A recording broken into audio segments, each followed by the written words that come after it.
Yo, what's up, everybody? Um, my name is Cosmic X.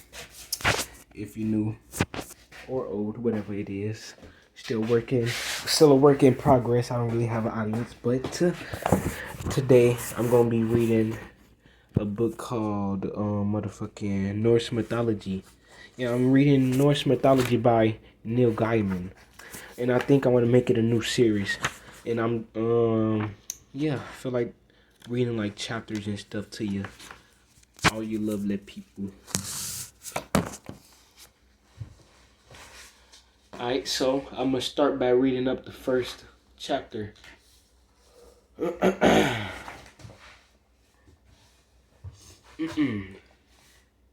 Before the beginning and after. Chapter part 1. Before the beginning there was nothing. No earth, no heavens, no stars, no sky. Only the mist world, formless and shapeless, and the fire world, always burning. To the north was Niflheim, the dark world. Here 11 poisonous rivers cut through the mist, each springing from the same well at the center of it all. The roaring maelstrom storm, called Virgilmere.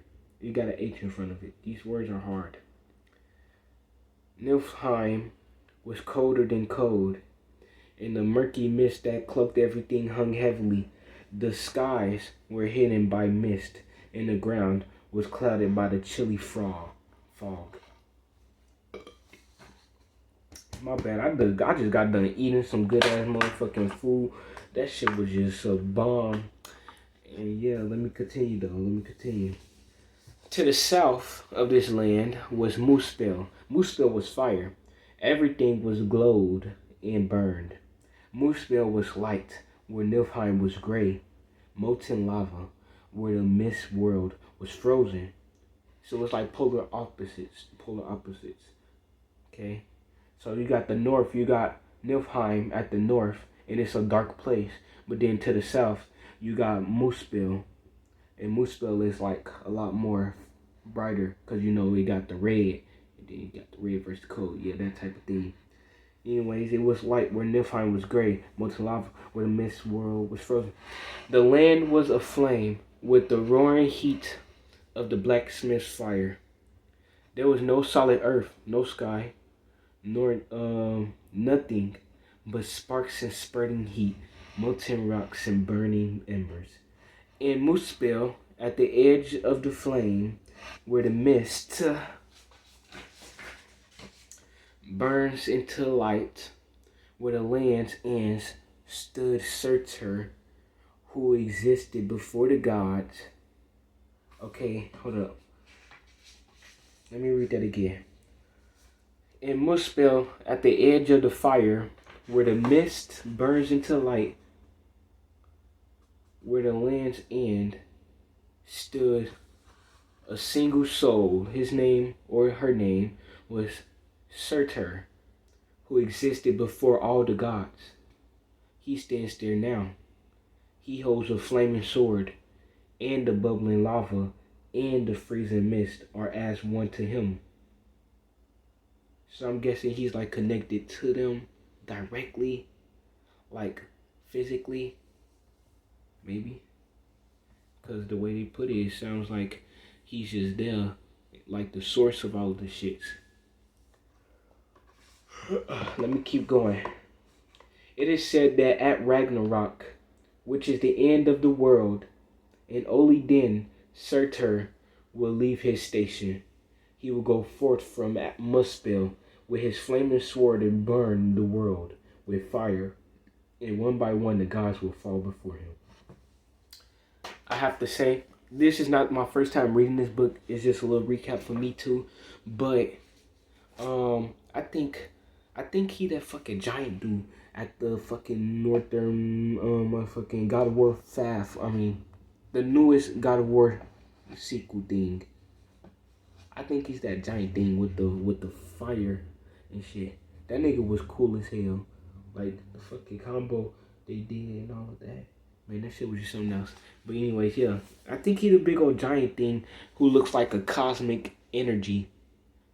That's how I would think of him as. Like some type of cosmic energy. But then, I don't know. I remember him being a sacrifice. I don't know nothing about him though, so. Just know that this motherfucker is the one who shows up at the beginning of Ragnarok. It's interesting how even up in mythology you got shit that's just like baffling. Like I wonder what's the origin of him being there at the center. Like why is he there? And can you still find him? I don't even know what place this would be.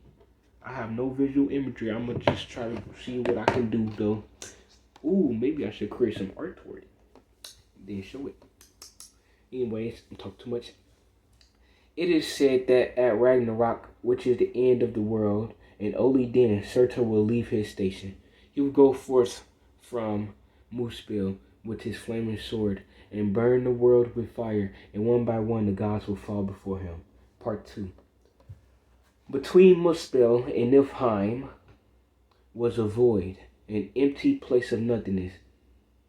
Isn't that where he was? I'm not sure. Without form. The rivers of the mist world flowed into the void, which was called Gunungappa. Gunungagap, the yawning gap. Over time, beyond measures, these poisoned rivers in the region between fire and mist slowly solidified into huge glaciers.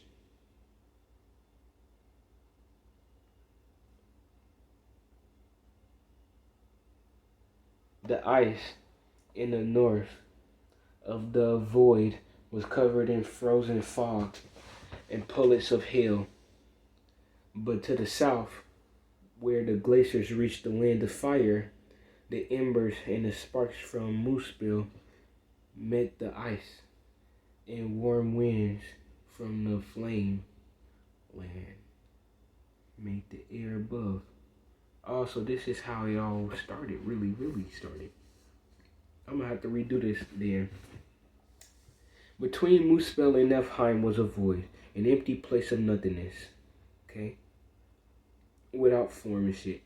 The rivers of the mist world, all those poisoning rivers from the mist world flowed into the void. Okay? That is some fucked up imagery right here. Very interesting. Which was called Gunungagap, the yawning gap. Over time, beyond measures, these poisoned rivers in the region between fire and mist. Okay. I don't know why don't they just call it ice? Because this misty place seemed like it's supposed to be a counterpart to the fire thing. But I guess it's not. It's just fire, Muspel, and mist Niflheim. So, even though it has ice there. Anyways, over time, beyond measure, these poison rivers in the region became the fire and the mist slowly solidified into huge glaciers. The ice in the north of the void was covered in frozen fog and pellets of hail. But to the south, where the glaciers reached the land of fire, warm winds from the flame lands made the air above the ice as gentle and as comfortable as a spring day. Okay. You made ice gentle? Now that's something. Because I thought it was always slippery.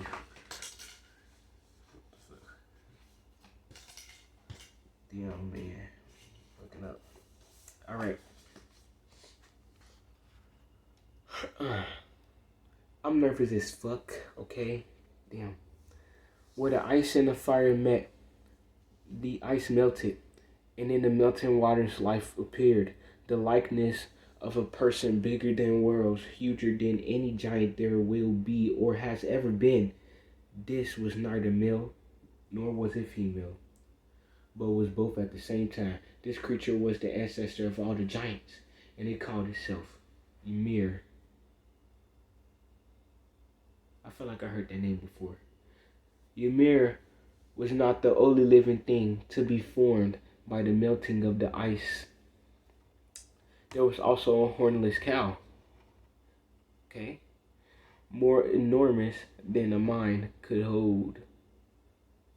She licked the salty blocks of the ice for food and for drinks, and the milk that ran from her four udders, those were titties, from her four titties, flowed like rivers. It was this milk that nourished Ymir. The giant drank the milk and grew Ymir, called the cow Adhula. So the giant drank that milk and he grew, and Ymir called the cow Adhu Adhamla. Adhamla. The cow's pink tongue licked people from the blocks of ice. How? Whatever. It's mythology. The first day only a man's hair. The second day his head. And the third the shape of a whole man was revealed. This was Buri, the ancestor of the gods. Ooh. So this is the ancestor of all the gods, the first. Ymir slept, and while it slept, it gave birth a male and a female giant. Oh, and it gave birth a male and a female giant were born from beneath Ymir's left arm. Okay.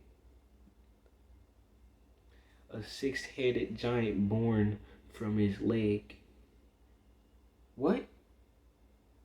This is some shit. A six-headed giant, 6 heads, was born from his leg. Wait, so does that mean his leg transformed into them? Or they just got born from, or did it come off his leg like hairs? Like, from these, Ymir's children, all giants are descended.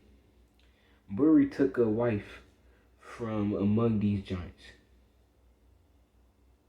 So that means every single god has giant blood in them.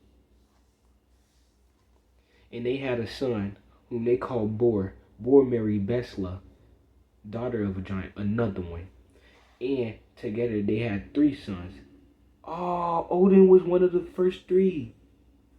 Odin, Vili, and V. Why is they got the V up in their name, but Odin got an O? That's how you know he's a menace. That nigga different. But we like different here. Anyways, the 3 sons of Bor grew into manhood.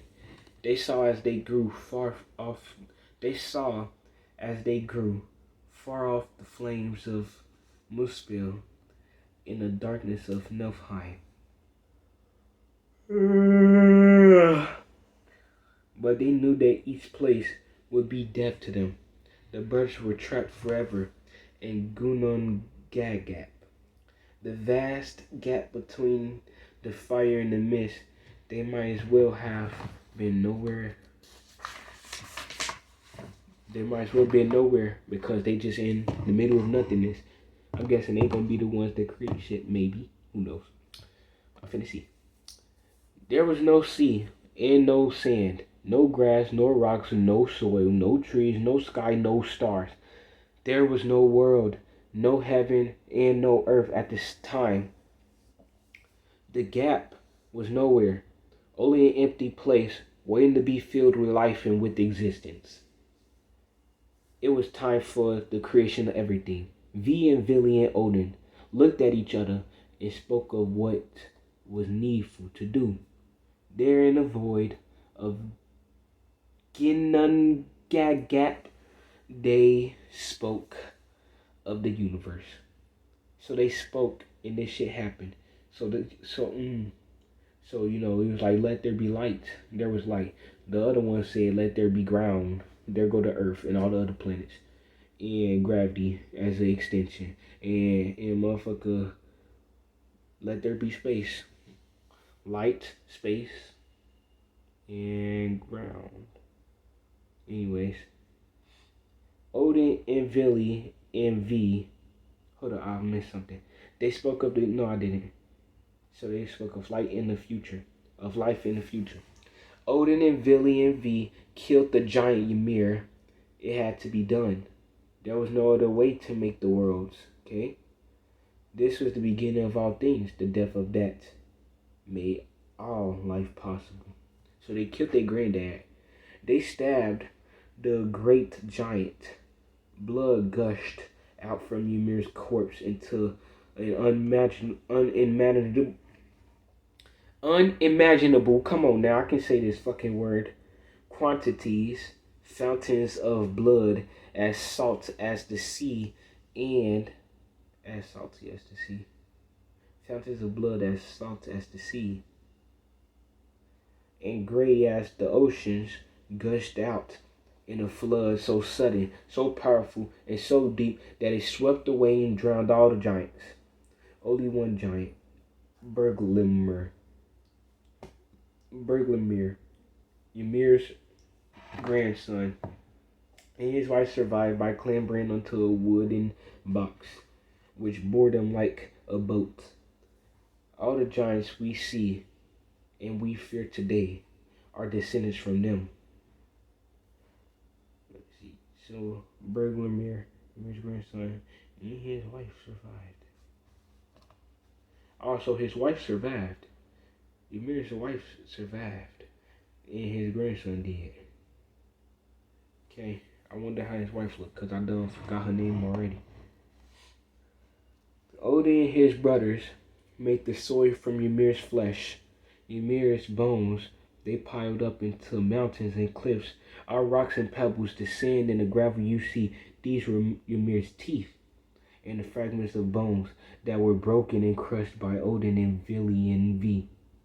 In their battle with Ymir, the sea that grit the worlds, the worlds, these were Ymir's blood and sweat.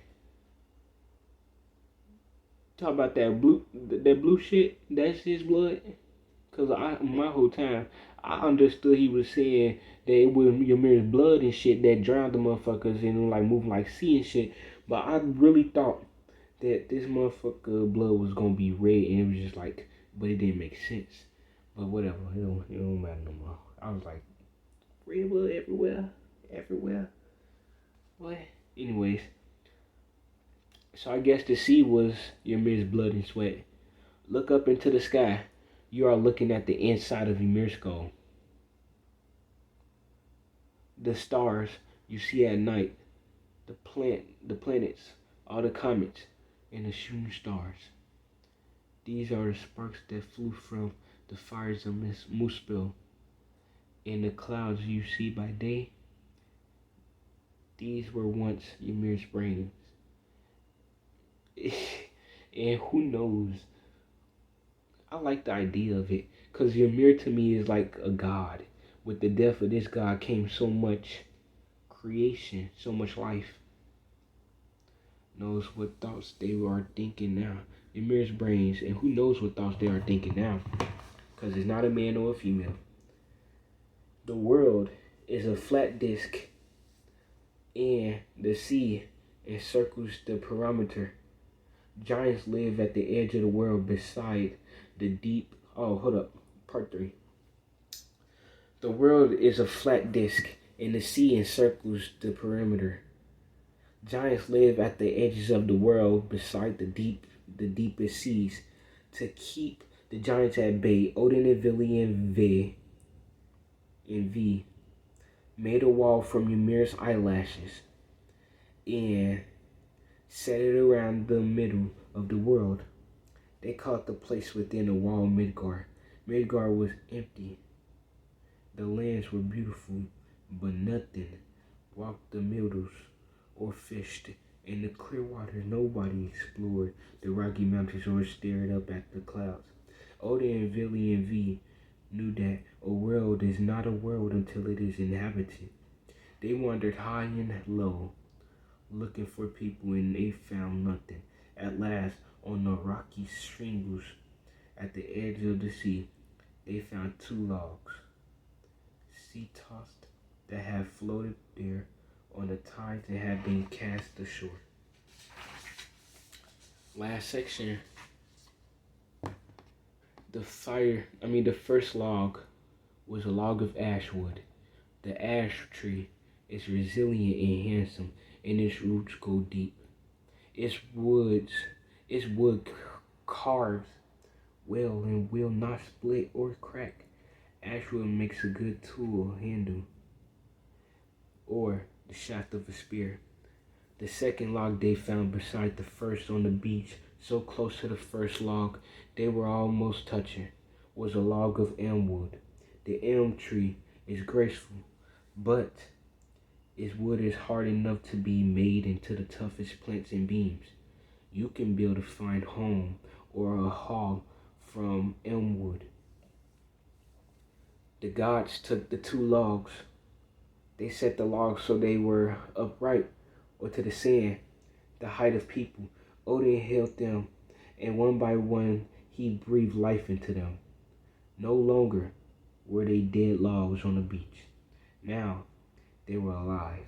So the first few people came from logs of very beautiful great trees. The ash tree and the one I just said. Vili gave them will. Okay? He gave them intelligence and drive. Now they can move and they can want. Carved the logs. He gave them the shape of people. He carved their ears so that they can hear, eyes so they can see, lips so that they can speak. The two logs stood on the beach, two naked people like Adam and Eve. They had carved one with male genitals, the other he had carved females' parts. The three brothers made clothes for the women and the men, for the women and the men, to cover themselves and to keep them warm. In the chilly sea spray on the beach at the edge of the world, last of all they had gave the two people they have made names.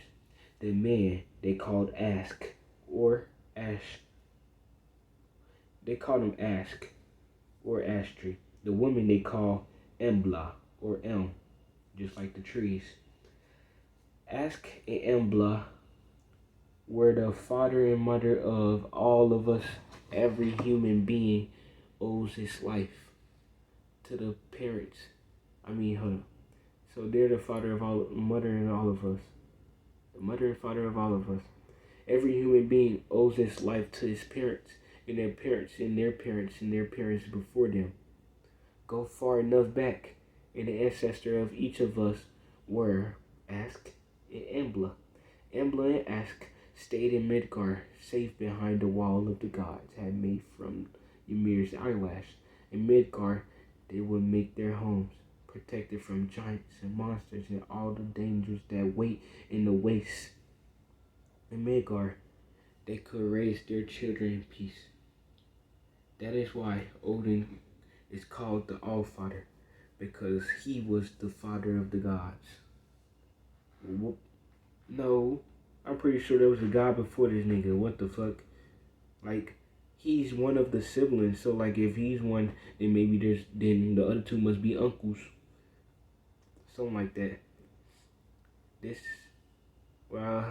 He do on Midgard, so it makes sense. So to finish it off, that is why Odin is called the Allfather, because he was the father of all the gods, and because he breathed the light, because he breathed the breath of life into our grandparents. Whether we are gods or mortals, Odin is the father of all of us. And that is the end of the beginning before the end. Before the beginning and after. The next chapter is called Yggdrasil in the Nine Worlds. I can't wait to hear about this one. I like the Nine Worlds. Don't know much about them still. But yeah, that's a new video topic. I'm a little bit dry today. But you know what? I want to take a nap. I'm finna go to sleep.